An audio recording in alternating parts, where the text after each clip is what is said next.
From the Z. Alexander Luby Center Theater, in Nashville, Tennessee, this is Just Conversations, presented by the Metro Human Relations Commission.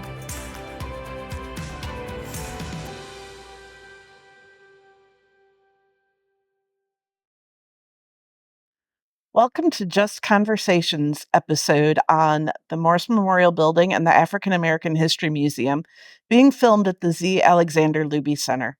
I'm your host, Betsy Phillips, author of the forthcoming Dynamite Nashville, Unmasking the FBI, the KKK, and the Bombers Beyond Their Control, which is about the Luby bombing. I'll let our panelists introduce themselves. I'm Linda Wynn. I'm Assistant Director for State Programs with the Tennessee Historical Commission and Chair of the Metro Historical Commission. I'm also a former professor of history at Fisk University.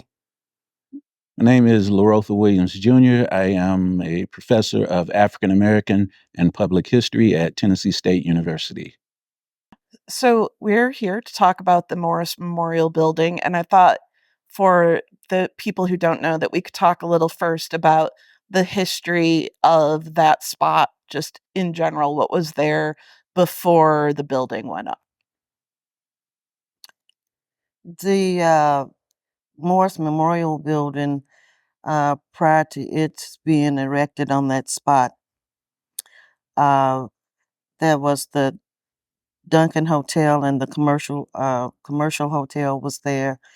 It is also right in the center of what used to be the African American Business District. It's also not too far from the spot where enslaved people were sold on the market. The building itself came about around 1924.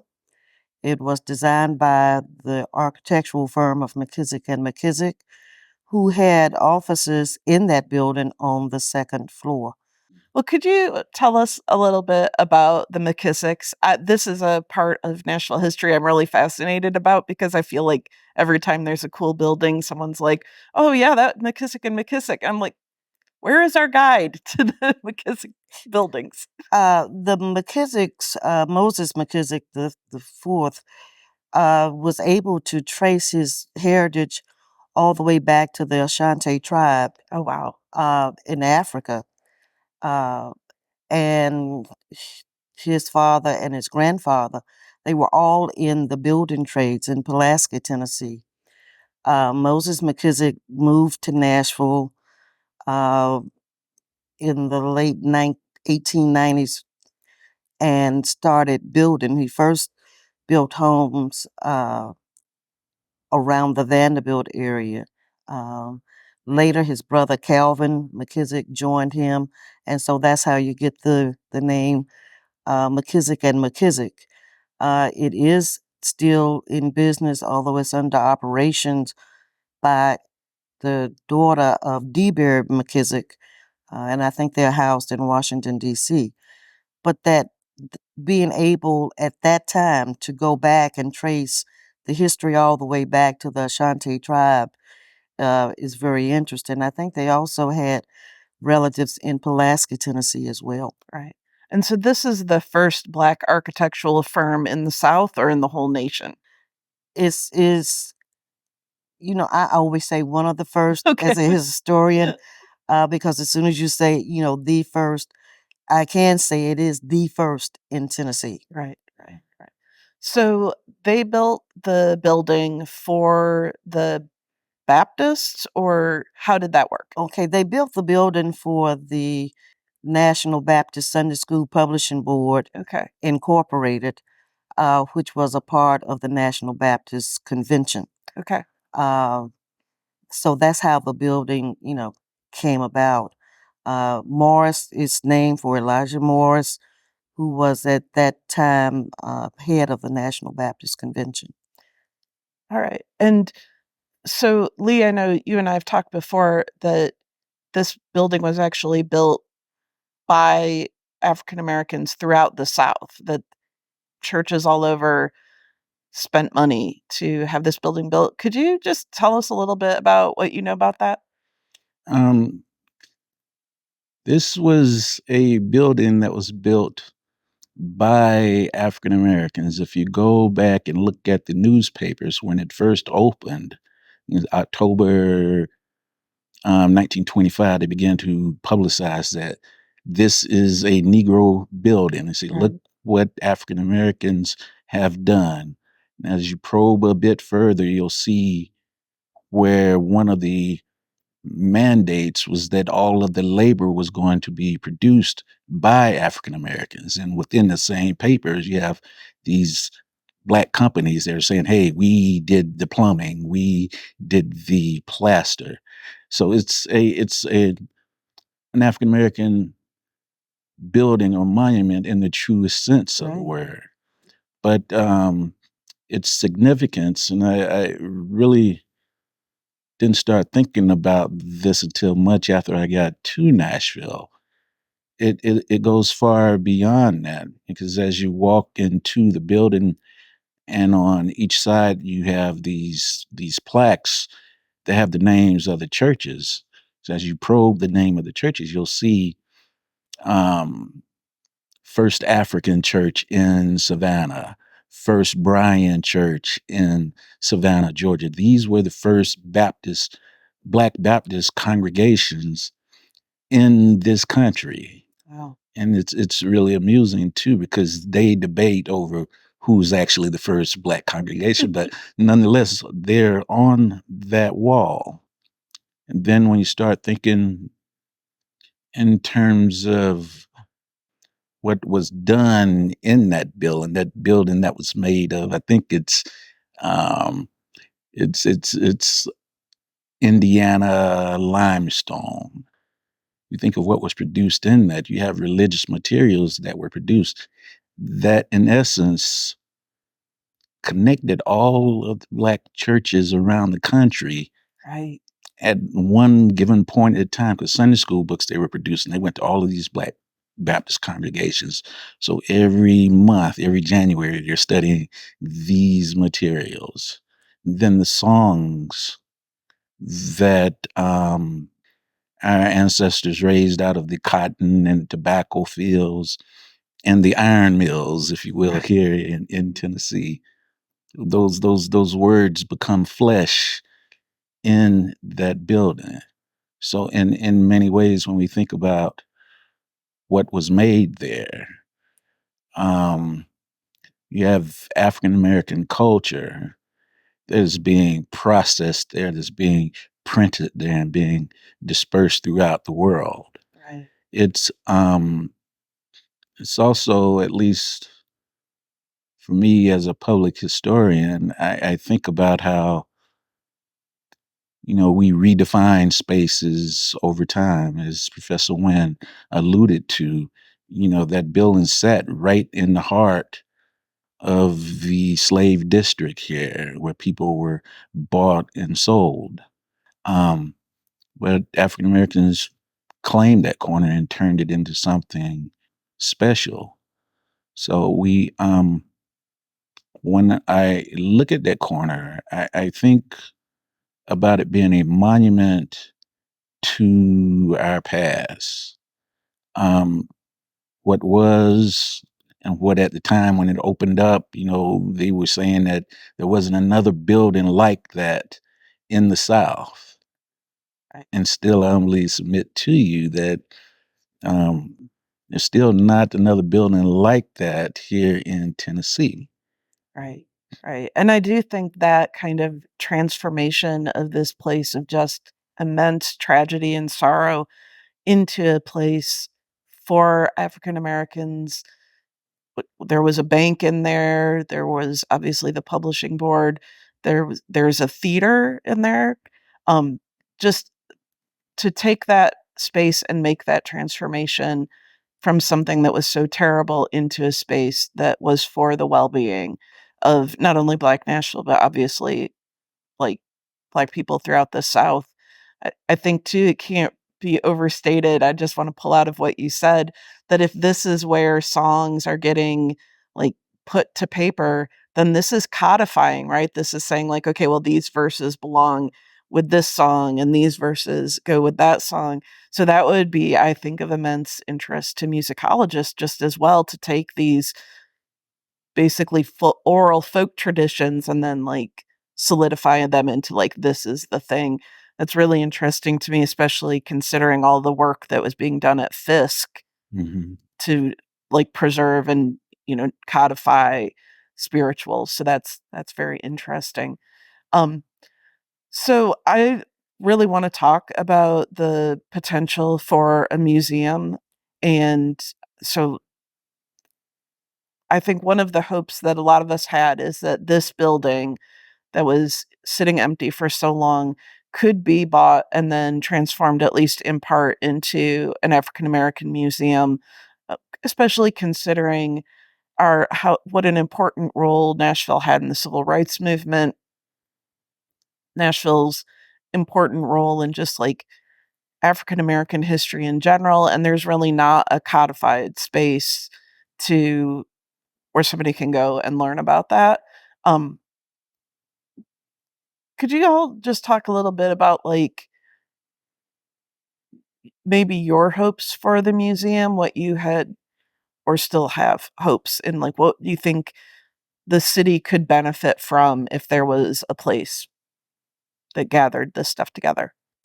When I think about the museum and I think about Nashville, and Nashville likes to consider itself a very progressive city, and that progressivism goes way back. Right.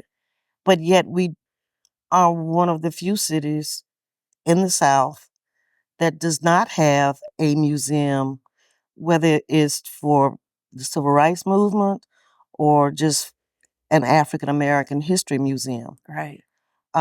So my hope was that if we didn't want, to break it down for civil rights, that it would be an African American museum.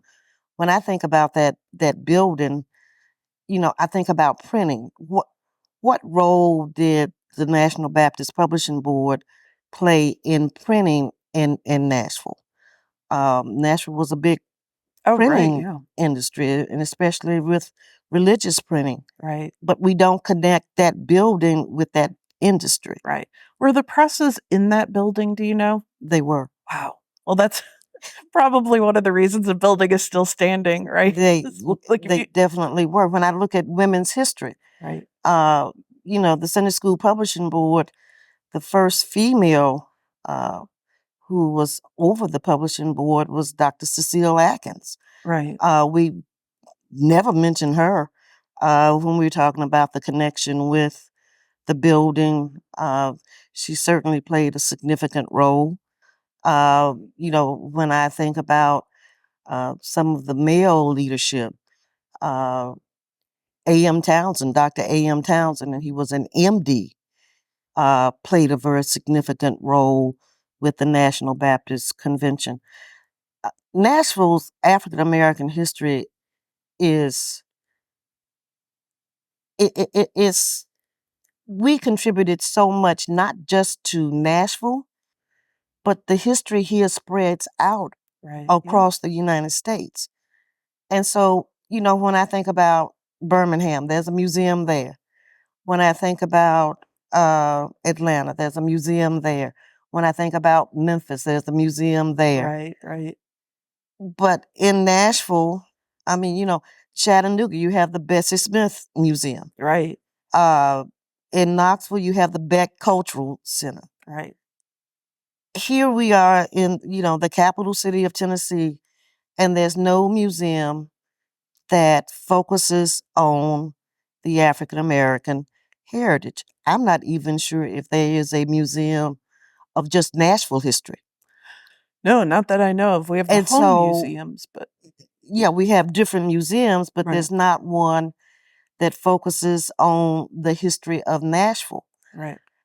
So I see that as and that building as a perfect opportunity to blend the African American history of Nashville with Nashville's history as well, because the African American history in Nashville is Nashville history, Yes. and Nashville history includes African American history. So, I see that if we don't boil it down to an African American museum, why not a museum for Nashville history? Right. Yeah. And just to throw this out there, even, Greensboro has a very fraught, to put it mildly, relationship with their history to the civil rights movement. They were the first place where sit-ins happened. Well, they were the first place that gained recognition. Yes, fair. But they also had the Greensboro Massacre, where the police and the KKK worked together to kill activists. And I know I went to grad school at Wake, and, so we were very close to Greensboro. And even at that time, there was still a lot of hard feelings on every side. People were mad and embarrassed. And when I think of the fact that that community that even 20 years ago had no consensus and was such a mess, and now they have bought the Woolworths where those sit-ins happened, and that's a museum. If Greensboro can figure out how to deal with its own history, to me, it's embarrassing that we don't, when our civil rights history is, much, I won't say much less contentious, since we're sitting in the Luby Theater. Obviously, Luby lost his home to it, but it's probably less raw now. So why can't we have some place? And I wonder too, like the National Baptist Convention, right, they have a school here. That's one of our HBCUs. It seems very fitting that their building would somehow be associated with that. So what's gone wrong? Like, I'm thinking of this in two ways. One is that it seems like Nashville, this is the second time that I know of that they have said, yes, yes, yes, we totally want an African American museum. We're totally going to do it. And then it has fallen apart. There was first the museum that was supposed to be where the State Museum is, that then was slowly morphed into the Music Museum. And now this, I think we have all been told for like 4 or 5 years now, like, oh yes, we're going to get the Morris building. That's going to happen. It's for sure going to happen. And now, as our audience may have realized, we're talking about this in much more tentative, because as we're filming, the building is under contract with a developer who is not Nashville, which means that yet again, we have dropped the ball on this. So I'm wondering, like, why can't this happen? Why is this such a struggle? I was involved with the first museum. Francis Guest and I sort of thought about that and talked about it. And, we met with, at that time, Dr. Board, T.B. Board, and, we thought we were going to get that. And as you said, it morphed into the African American Music Museum. I don't know what the problem is in Nashville as far as having a museum that denotes and connotes the African American heritage here. You mentioned the civil rights movement. When I think about all of the people that were involved with the civil rights movement in Nashville, they played significant roles throughout the nation. And you might could even say internationally. I know Diane Nash was involved in some aspects of international civil rights. So I don't know what the issue is, or maybe the issue has not been articulated, but that to me, it seems like there's some problem with the powers that be wanting an African American museum. And that's the reason I'm thinking in terms of not just an African American museum, but a museum that would focus on Nashville history, that would be inclusive of all of Nashville's history. Right. I'm sitting here thinking about what a mentor told me. He said that our young folks raised so much hell during the 60s that the city never forgave them for it. Yeah. And I don't know whether he said that tongue in cheek, Right. but I don't know. But I'd like to respond to your question about a museum, if you will. Um,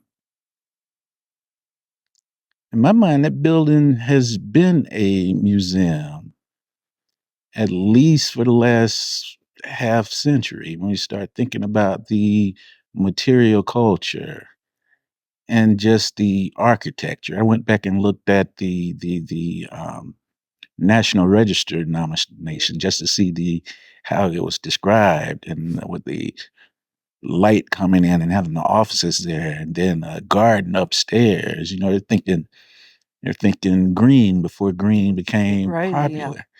So it has been a museum right there on the corner, but we haven't recognized it. And I humbly submit to you that that is true of our appreciation of Black history, even though the conference that Linda, Dr. Lovett, and others created has been doing work for, you'll be hitting the Jubilee year pretty soon, right? Pretty soon. But still, students come into my classroom from Nashville and are completely unaware of what has occurred right around the corner from their homes. And I used to get upset with them, but I started thinking, maybe it's not them, maybe it's It's us us. and how we are teaching our history, where we are teaching our history. And I understand that, sometimes we have problems talking about painful issues or Right. things that cast us in not a negative light, but not so positive light. Because, you might be the parent of a child and you never participated in the civil rights movement, but the explanation as to why you didn't participate is critical too in our understanding of it. Oh, right. Yeah. And valuing what we have.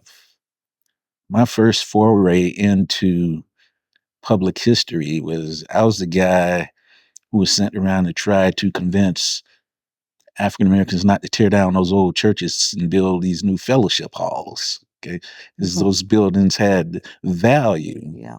But I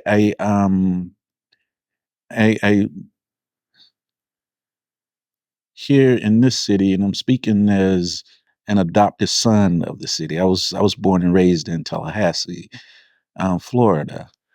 Um, but I sometimes feel as though when we talk about our history, we think about this space in limited ways, that we don't give ourselves the full credit of what has transpired here.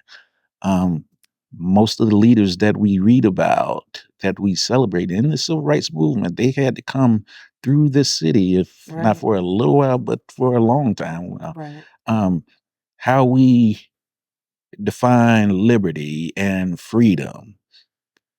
You could make the argument that that was cultivated right here in North Nashville with Du Bois and others who came Right. through here. Um, we don't have a history of appreciating that and definitely not celebrating it. Right. It's not lost on me that I'm sitting on stage here with two brilliant women in this city. Um, but I struggle to think of more than 4 or 5 monuments that we have to women in this city.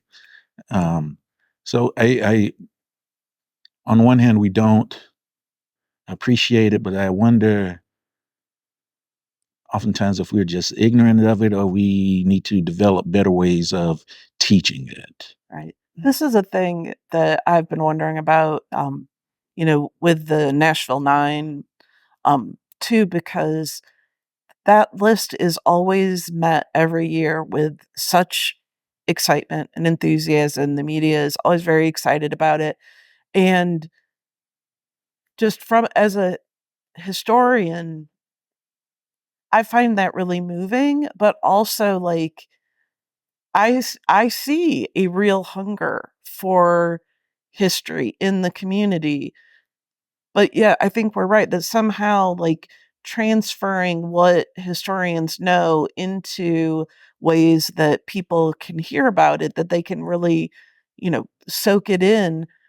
I feel like we as a city have not quite figured that out yet, even though our history is really exciting and is full of interesting people. I, I love our African American history, especially because it is a right. It's not just during the civil rights movement that we're trying to figure out what does freedom mean? What does freedom in the United States mean? And like, this is a centuries long discussion that African Americans have been having in this place, in Nashville. And we see so many different ways that people are trying to figure out, like, how can I be free? What does being free mean?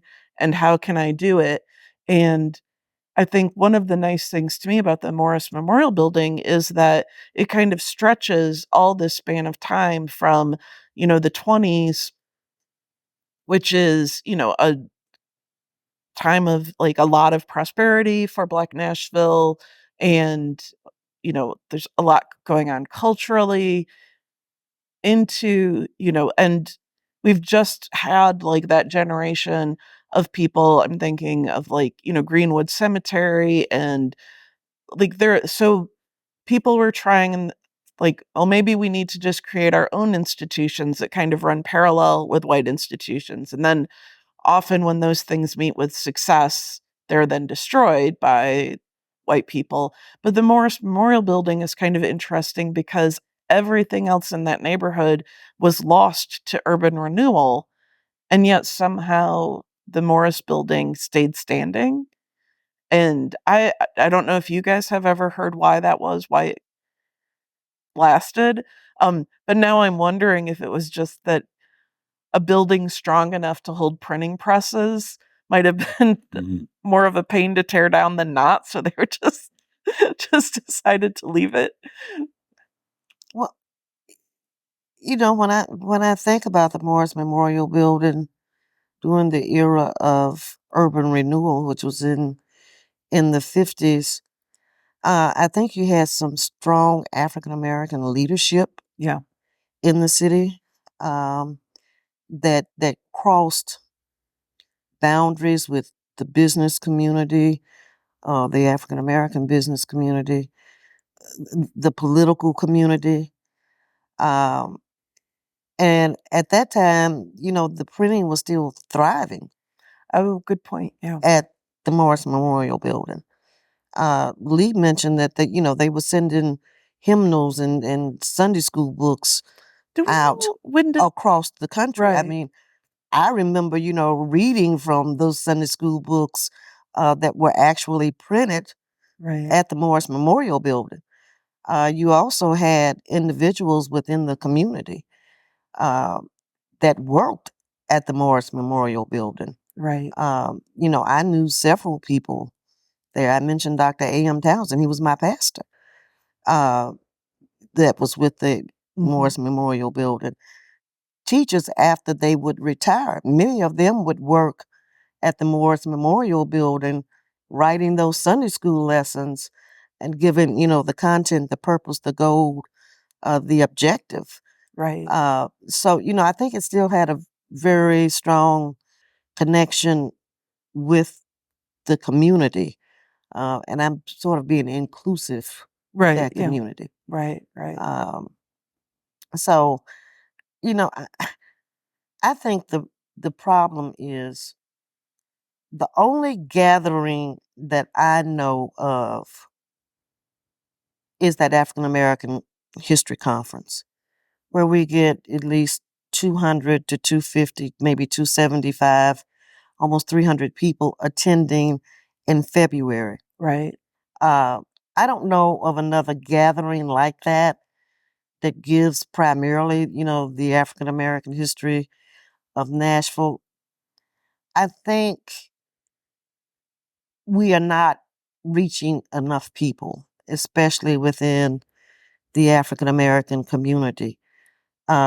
Lee, you probably have had the same experience where students come in and they may not have an interest in history, but if they take a certain professor that lights a spark, then all of a sudden you will have students changing majors. I know I had one that was in chemistry. Right. Wow. Took a class from me, and I'm not saying that, I was the reason, but changed over to history and now has a PhD Right. in history. We're not getting out to the community. We're not reaching the community about the importance of African American history. At least that's my opinion. Right. And there's a political side to history that they did not Yeah. prepare us for in grad school. Right. Yeah. Decisions are made in terms of what history is going to be taught, where it's going to be taught, the sources, and what it should actually look like, particularly in public spaces. I'm involved now, but it's largely due to on-the-job training, Right. some successes, but a lot of failures. And the way I try to remedy that is I invite some of my students to come to these spaces or to come to these meetings where what we're being taught and how it's being taught is being determined. And I'm not sure where the blame lies. It might be just the university, 'cause we've been doing it year after year after year, and we still are confronted with this ignorance. So we might be at a point now where, we need to get together and figure out how we can recraft this. Maybe a couple of classes held at Fort Negley or Right. at Hadley Park on Saturdays Right. might be the way to go. And let me piggyback on that. I've been in public history for more decades than I'd like to admit. And I remember I specifically worked with the Historical Markers Program. And when I took over that program, I looked and there was something like 12 markers for African American history. And I didn't take over that program until the 80s, Oh, late wow. 80s. The program started in the late 40s, early 50s. Mm. So in the 80s, you're talking about 12 African American markers. And my question was, is it that the African American community in Tennessee does not know about the marker program? Or is it that they know and they don't want to be involved?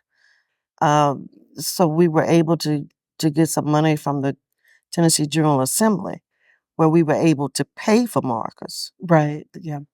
For the African American community. So the other question became, okay, and we used up all of the money. We had it for 2 years. So then the question became, would they still continue to participate if they have to pay for them? And the answer was yes, they would still continue to participate.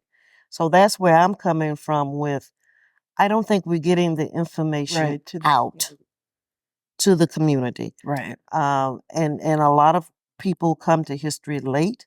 Mm-hmm. But I agree with Lee. I think we need to have programs either at Fort Negley, Hadley Park, wherever the space may be, to talk about the importance of Nashville history, and to let people understand and feel what it is. Right. And how they want to celebrate. their Yeah. history. Also, yeah, very true. I think Well, this both of- seems like a great place to kind of wrap things up. So I'd like to thank our panelists for a great discussion, as well as the Z. Alexander Luby Center for hosting us. Thank you for tuning in to this Just Conversations on the Morris Memorial and African American History Museum. For other Just Conversation episodes, please visit www.justconversations.org.